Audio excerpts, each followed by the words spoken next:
साल 2003 में रूस के साइबेरिया क्षेत्र में वाइल्ड फायर ने लगभग 55 मिलियन एकड़ जमीन को जला दिया था। ऐसा ही कुछ ऑस्ट्रेलिया में भी हुआ जब साल 2019 से 2020 में ऑस्ट्रेलिया में वाइल्ड फायर ने अपना डरावना रूप दिखाया, जिसने लगभग 42 मिलियन एकड़ जमीन को जला दिया। साल 2025 की शुरुआत में लॉस एंजलिस के जंगलों में लगी आग ने भी हजारों लोगों को बेघर कर दिया। ये वाइल्ड फायर या फॉरेस्ट फायर जंगलों, घास के मैदानों, झाड़ी वाले इलाकों और खेती की जमीन में लगने वाली ऐसी आग है जो अनप्लान्ड है, अनकंट्रोल्ड है और अनप्रिडिक्टेबल भी, क्योंकि ये फायर अचानक अनजाने में शुरू हो जाती है और एक बार शुरू होने के बाद इसे रोकना मुश्किल होता है। ये तेजी से फैलती है और भारी तबाही मचा सकती है, और ये आग कब और कैसे फैलेगी इसका अंदाजा लगाना मुश्किल होता है। ये वाइल्ड फायर कितने ही लोगों और जानवरों की जान ले लेती है, बहुत से लोगों को बेघर कर देती है, एयर पोल्यूशन का रीजन बनती है और इकोनॉमिक लॉस का भी। फॉरेस्ट सर्वे ऑफ इंडिया के अकॉर्डिंग भारत के 36% से ज्यादा फॉरेस्ट कवर में आग लगने का खतरा है, जो वाकई में फिक्र की बात है। तो ऐसे में ये जानना और समझना जरूरी है कि ये वाइल्ड फायर किस किस तरीके से शुरू होती है, कैसे फैलती है और इसके कारण क्या है। और आज के वीडियो में हम यही जानने वाले हैं आपके अपने क्विक सपोर्ट चैनल पर। वाइल्ड फायर मेनली 3 तरह की होती है: ग्राउंड फायर, सरफेस फायर और क्राउन फायर। ग्राउंड फायर जमीन के नीचे लगने वाली खतरनाक आग है जो जड़ों और सड़ी गली पत्तियों में लगती है। इस आग की सबसे खतरनाक बात यह है कि ये तब तक दिखाई नहीं देती जब तक ये जमीन के ऊपर न आ जाए। इस वजह से इस तरह लगने वाली वाइल्ड फायर को समय रहते पहचानना और बुझाना वाकई में मुश्किल हो जाता है। दलदली इलाकों में लगने वाली पीट की आग इसी तरह लगती है। पीट एक तरह का कार्बनिक पदार्थ होता है। इसमें लगी आग धीरे धीरे सुलगती है और महीनों या सालों तक जल सकती है। इंडोनेशिया, खासकर सुमात्रा और बोर्नियो में पीट के दलदलों में आग लगना एक आम समस्या है।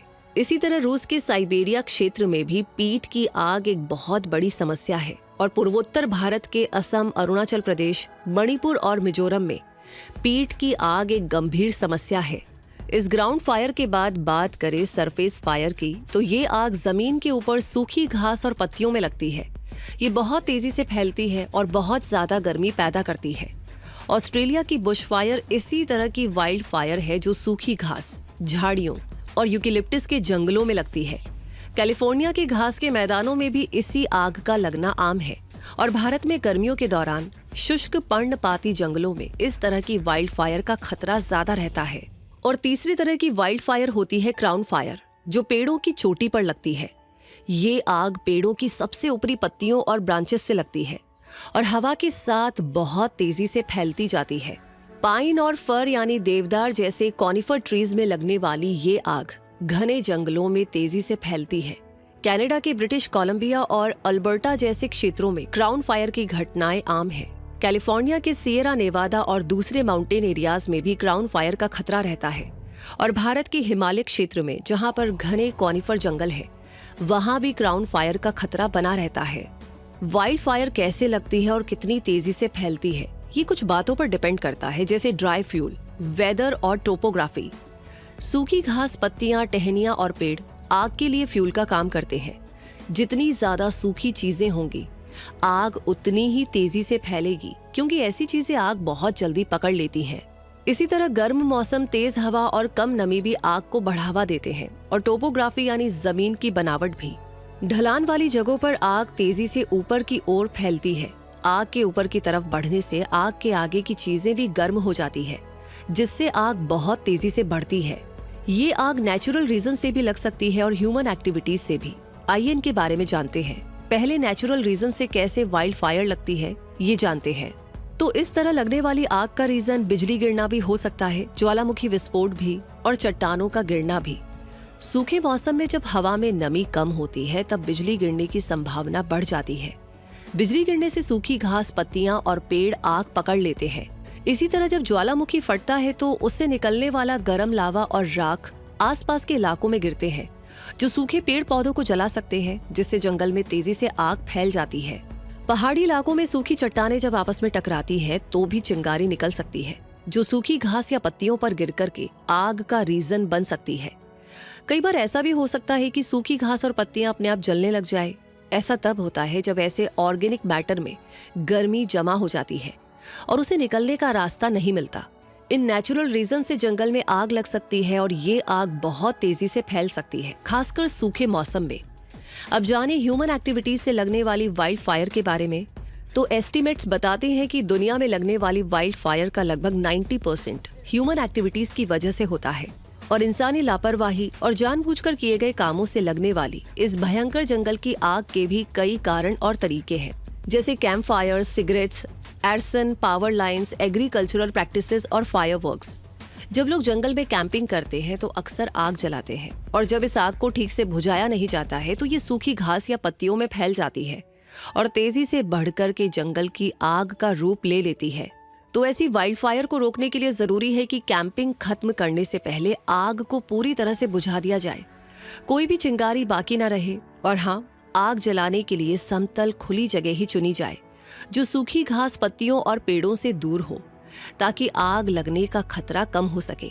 तेज हवाओं के दौरान आग जलाने से बचना चाहिए, क्योंकि हवा चिंगारी को दूर तक ले जा सकती है। और सूखे मौसम में भी कैंप फायर अवॉइड किया जाना जरूरी है, क्योंकि ड्राई वेजिटेशन में आग जल्दी लगती है और वाइल्ड फायर के खतरे को कई गुना बढ़ा सकती है। तो इसी तरह जब लोग लापरवाही में जलती हुई सिगरेट के टुकड़ों और ऐसे दूसरे स्मोकिंग मटेरियल्स को जंगलों में यहाँ वहाँ फेंक देते हैं, तो वो सूखी घास और पत्तियों में आग लगाने के लिए काफी होते हैं। सूखे मौसम में इससे खतरा और बढ़ जाता है, और इसे रोकने के लिए जरूरी है कि सबसे पहले तो जंगलों में सिगरेट और अदर स्मोकिंग मटेरियल्स का यूज ही ना किया जाए, और यूज करने की सिचुएशन में उसे पूरी तरह अच्छे से बुझाया जाए। बात करें आर्सन की, यानी जानबूझकर आग लगाने की, तो कई लोग यूं ही जानबूझकर जंगल में आग लगा देते हैं, चाहे उन्हें किसी से बदला लेना हो, खुद को एंटरटेन करना हो या जमीन को साफ करना हो। इस तरह जानकर लगाई गई आग कितना भारी नुकसान कर सकती है, ये सोचा जाना बहुत जरूरी है। इसे रोकने के लिए अवेयरनेस स्प्रेड करने के साथ साथ सख्त लीगल एक्शंस की भी जरूरत है। कई बार टूटी हुई और खराब पावर लाइंस भी आग का रीजन बन जाती है। इन बिजली के तारों से चिंगारी निकलती है जो सूखी घास और पत्तियों को जला सकती है। इसलिए इन पावर लाइंस से लगने वाली आग को रोकने का तरीका है इनका रेगुलर इंस्पेक्शन और मेंटेनेंस, ताकि कोई तार टूटने या खराब होने पर तुरंत बदला जा सके और इस खतरे को रोका जा सके। एग्रीकल्चरल प्रैक्टिसेस के लिए लगाई गई आग भी कब भयानक रूप ले ले, ये कोई नहीं जानता। कई बार किसान खेती के लिए जमीन साफ करने के लिए सूखी घास या फसल के अवशेष जलाते हैं। इस समय अगर हवा या मौसम की वजह से आग अनकंट्रोल्ड हो जाए तो तेजी से फैल सकती है। इस तरह लगने वाली वाइल्ड फायर को रोकने के लिए किसानों को आग के खतरों के बारे में अवेयर किया जाना जरूरी है, और सूखे मौसम में आग लगाने के खतरे समझाना और सेफ तरीकों से आग लगाने के बारे में जानकारी देना भी बहुत जरूरी है।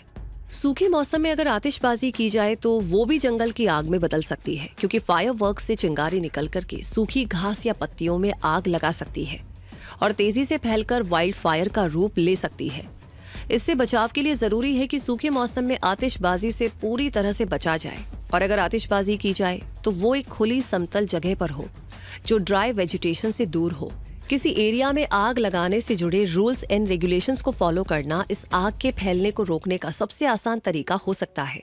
वैसे सुनने में ये सब कितने साधारण कारण लग रहे हैं, कैंप फायर, जली हुई सिगरेट, फायरवर्क और यूं ही जंगल में लगाई गई आग, लेकिन अनजाने में और कई बार जानबूझकर लगाई गई ये आग और इसकी छोटी सी चिंगारी भी कैसे पूरे के पूरे जंगलों को तबाह कर देती है, कितने लोगों और जानवरों की जान ले लेती है, प्रॉपर्टी का कितना लॉस करती है, वातावरण को कितना नुकसान पहुंचाती है, और इस आग को बुझाने में किसी देश को कितना इकोनॉमिक लॉस कराती है।